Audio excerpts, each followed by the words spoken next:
Well, good morning. Today we are looking at spring cleaning our lives from a concern for appearances. And so never before have I fretted so much about what I was going to wear to church and what my appearance would be. Should I wear a shirt, a tie? Should I wear trainers or shoes? Clean shaven or a bit of a stubble? Am I trying to show that I'm not concerned for my appearance? Or would actually a rather unkempt Tim be something of a distraction to you all? You'd be looking at me going, gosh, Tim looks a bit of a state today, doesn't he? Oh no, we're meant to not be thinking about appearances. Oh, it's all going wrong right at the start of the sermon. No. And then I realised I was probably overthinking this a bit too much. And so I decided that the best thing to do when we're caught in what to do is to just hand our burdens over to a higher power. And so I asked my wife to pick my clothes for me this morning. But no, I think there is something in that, in this sense of appearance in church. If, like me, you grew up going to church, perhaps in the latter half of the last century, it may feel familiar to think about how Dad would have put on a suit on a Sunday morning to go to church. Different suit from the one he wore to work, but a suit nonetheless. And Mum would have had a nice but sensible dress because we went to church on a Sunday and we were supposed to look respectable. People would arrive at church services like 10 minutes before the service started, and then they'd go to the pews and they'd kneel in silent prayer before the service started. And then we'd be encouraged to sing enthusiastically in the church.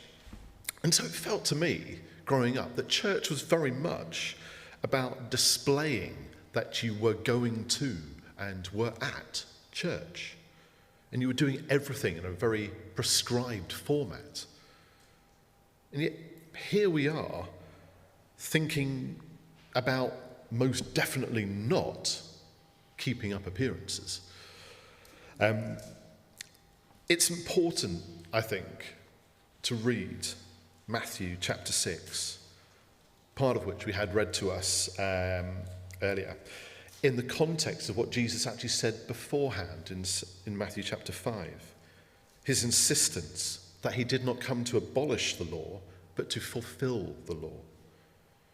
And it's vital, I think, to know that, to understand everything that then Jesus says in chapters 5, 6, and 7. That the law was interpreted through love, self-giving love, was something of a revolution of thought that disturbed the religious authorities and amazed the people at the time. Jesus took the burden, the constraints of the law off of God's people by interpreting it through love and demonstrating it in his teaching and his actions, and in particular in his death for our sin.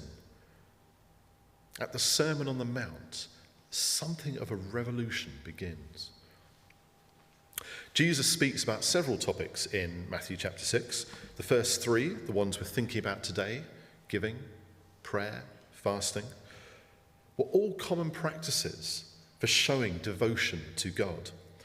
And it's that first one, giving, that I think perhaps needs the most understanding as to what Jesus is expecting of us.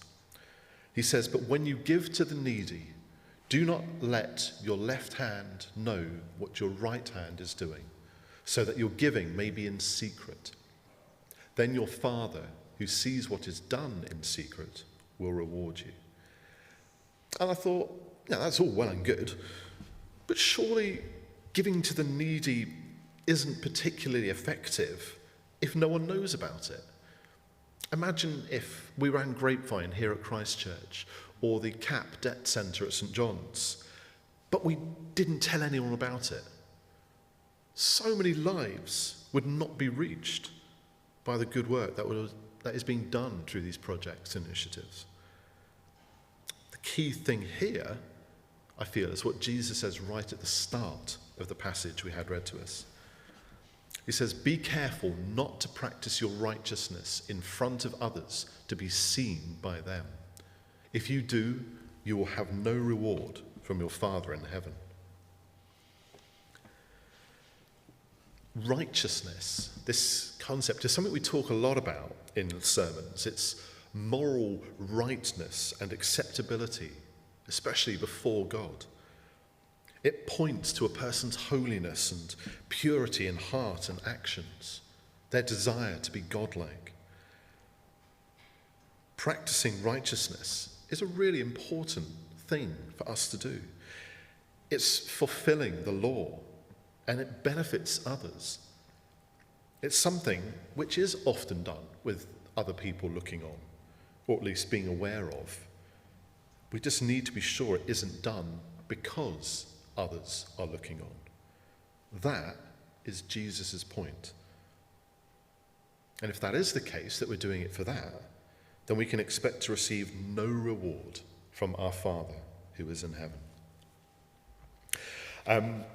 In his film, the attention-grabbingly titled film Sicko, which took a look at the state of healthcare provision in the US, the documentary filmmaker Michael Moore featured a scene where he shared how he had anonymously given $15,000 to help one of his fiercest critics with the crippling expense of medical bills. Now, this person absolutely hated Michael Moore with a passion. But when Michael saw an online plea from this guy for help, he felt moved to help him out anonymously, and the person never knew where the money came from.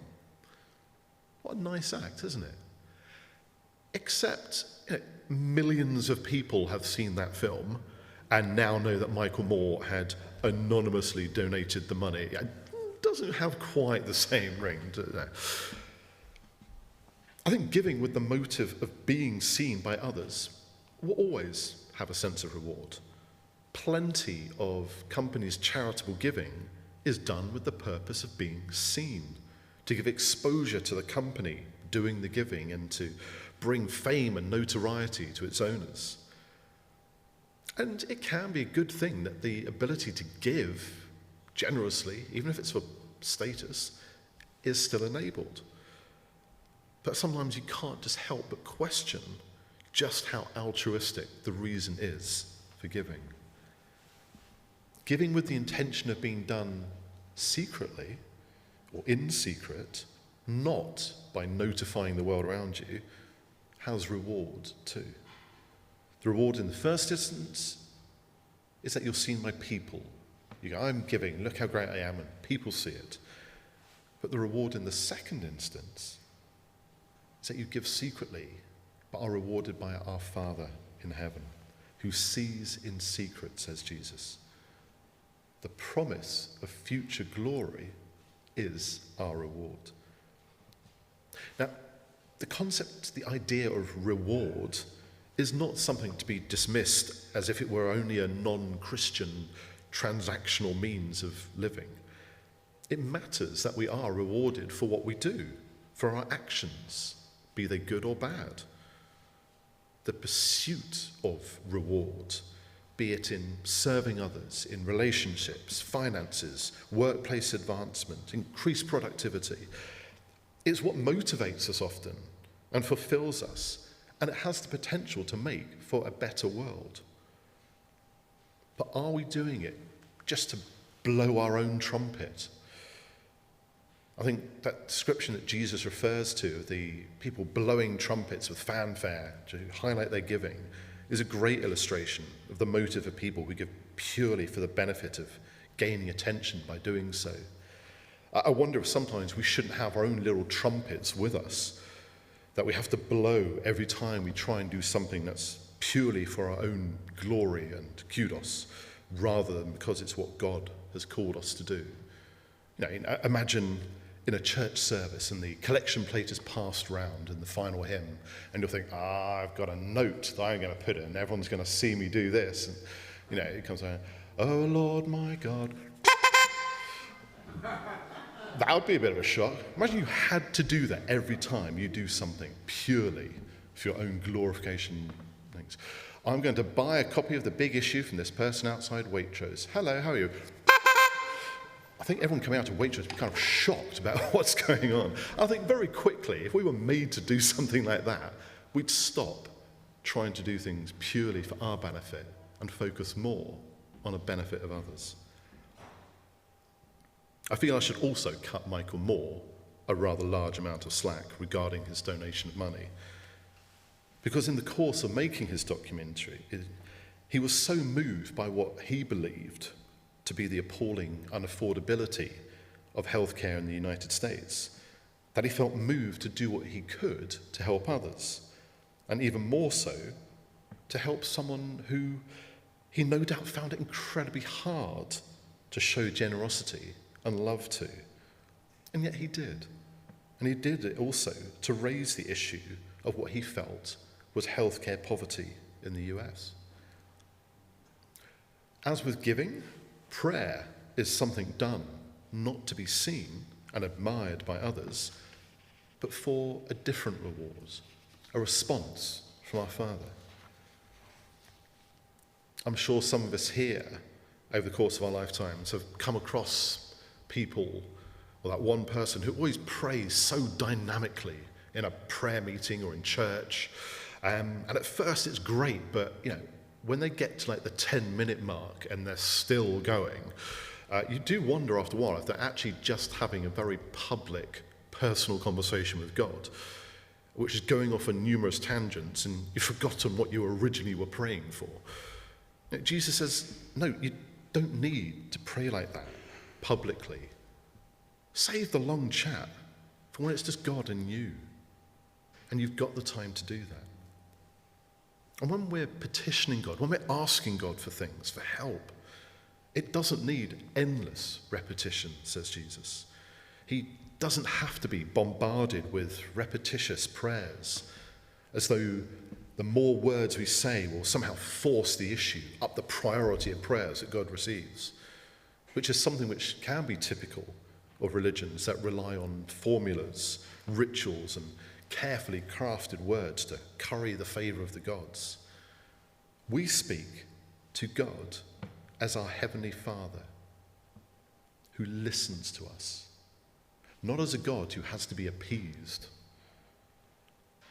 Instead, Jesus gave us the Lord's Prayer. It's a prayer that covers a profound range of themes: God's name and God's will, daily provision, forgiveness of sins, forgiveness of others, strength in temptation, deliverance from evil. And yet it's concise and to the point. As with giving and praying, so it is with fasting. God rewards the giver. God rewards the prayer, because you know he listens and hears you. And God rewards the faster, Jesus says, if it's not being done to be seen by others. Perhaps fasting doesn't play so prominent a part of our Christian worship these days.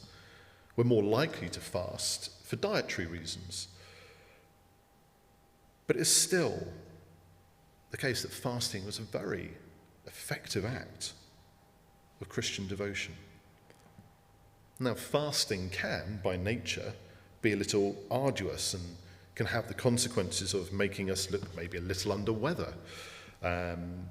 It's often accompanied by headaches and poor complexion and crankiness for the first few days. But Jesus asks us, don't display that.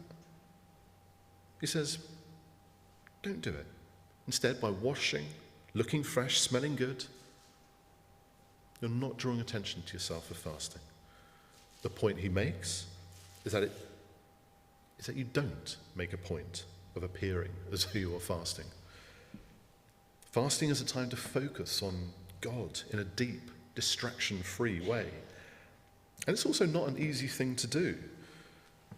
And so making the point that you're fasting can actually be all too tempting to do in order to try and score some holy points. How are you doing today, Tim? You're looking a bit under the weather. Oh, I know, Stephen, I'm fasting. That's not its purpose. It's a time to spend with God, thinking about God, waiting on God, listening to God. Now, perhaps these three examples, especially the way Jesus talks about them in that historical context, perhaps doesn't seem so relevant to us now. But perhaps I think we can all still really do with a lesson in humility on a regular basis. In a world that has become increasingly competitive, we can find ourselves often desperate to seek reward and recognition in our workplace, at school, amongst friends, competing with others. But soon it becomes not just enough to constantly emphasize our own achievements, but to try and highlight others' failings. We're so concerned with our appearance, how others see us and value us, that we can't help but compare ourselves to those around us. And yet all that does is just create greater anxiety and insecurity. And that's something Anna's going to be touching on a bit more next week. But it's a really telltale sign when we start focusing not just on bigging ourselves up, but dragging others down. There's an old saying that when you point a finger at someone, 3 fingers are pointing back at you. You're the one with the faults. You're the one who's insecure. You are the one not seeing the bigger picture of reward from God.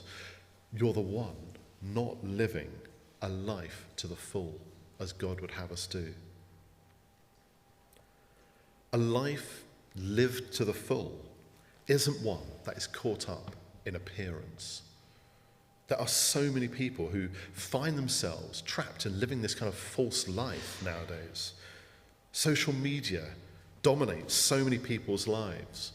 We see people in the latest tourist hotspots trying to get the perfect picture to upload and get thousands of likes and shares on Instagram or similar, as if that will somehow give them meaning and validation in their life. But a life lived to the full is not about endless pictures of beaches, sunsets, cocktails, filters, likes, shares, follows, brand endorsements. That's perhaps a life lived well if you're privileged or lucky enough to be able to do so and not end up in a mountain full of debt. But it's not a life lived to the full that God offers you. It's very quickly a life lived increasingly under pressure to try and maintain that manufactured image. And is it a life that has actually made a difference to the lives of others in a positive way? Is it a life that was lived as a follower of Jesus, doing the same works he did, bringing love to the world? And as for people who feel themselves supposedly doing good deeds just to generate views and likes and clout, well, maybe things haven't changed so much since Jesus' day. Wouldn't it be great if the next time we see someone trying to pretend they want to give someone some flowers altruistically, but really there's a hidden camera, and they go, "Oh, would you hold these flowers for me for a moment?" I think the person might run a mile from them. But centuries before Jesus was telling people not to just put themselves out there, but instead focus on God, God was already telling people about the need for humility and how exactly he wanted them to behave. He has shown you, O mortal, what is good. And what does the Lord require of you? To act justly, and to love mercy, and to walk humbly with your God. Humbling ourselves is what God asks of us. Only then will we truly be serving him and others. Sometimes the problem with our lives is that it really is all too easy to ignore the fullness of life that God gives us and instead give in to the pressures of our own insecurities and fears, because there is so much in our life to feel anxious about. We can start to forget that there is something so wonderful that is promised to us, but also that we have already been given God's Holy Spirit. And so we know that we are special to God, that we are God's children, and as important and precious to him as his own Son, Jesus Christ. That's the most amazing reward given to those who follow Jesus. And this reward that God gives us can also be a sense of freedom. Freedom from fear, from worry, from the slavery and bondage of sin. Freedom to live life to the full and focus on the ultimate reward of God's kingdom, of forgiveness of sins and reconciliation between God and us. And this is all because God sent his Son to die for us and that he rose again to bring us new life. There's another old saying, slightly cheesy, that comes to mind. Because the tomb is empty, your life can be full. When you know Jesus, you know God. When you know Jesus, you know what it means to walk in his footsteps, to follow as his first disciples did, obeying his commands and putting them into practice, hearing those words he preached on the Sermon on the Mount. To know Jesus is to know God and to already know and receive his reward as his heir, as his child. A life that is lived in a relationship with God, our loving Father, is one that is lived to the full. And it's one that we can only achieve by listening to what Jesus says and following him.